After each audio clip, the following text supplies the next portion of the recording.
The Cowichan Lodge has had its share of controversy in the past few years, with it closing as a long-term health care facility to accommodate renovations. This was a long-term care facility that had really become a very important part of the fabric of life here in the Cowichan Valley.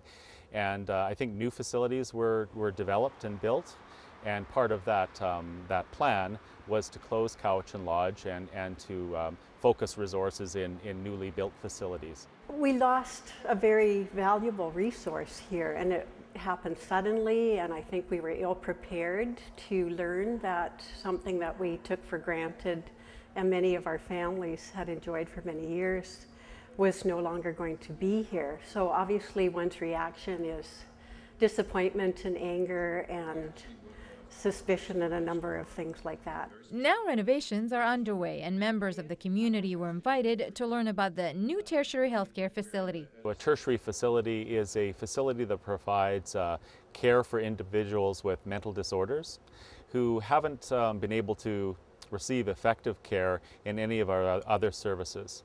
So they may have been in an acute care hospital or received help from psychiatry or case management services, but this hasn't been effective enough and they need more comprehensive care. Many of us are very familiar with the former life of Cowichan Lodge, and of course having to adjust to a different purpose takes some time, but I really personally am very pleased that it has a new life.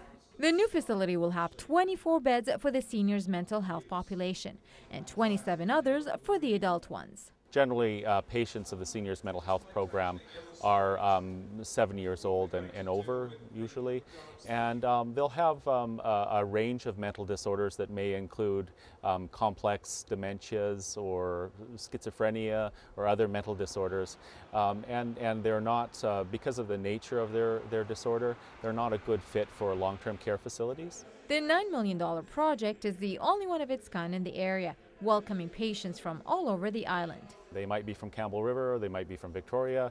I think several will certainly be from the Cowichan area. And so we'll be looking at their needs and looking at the services that are available in Cowichan Lodge and some of the other resources that are available throughout the region.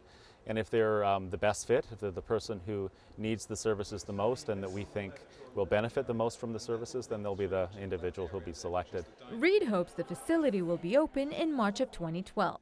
But in the meantime, the Vancouver Island Health Authority has put out an invitation for bids to renovate the center and north wings of the building. In Duncan for Shaw TV, I'm Junia Tosi.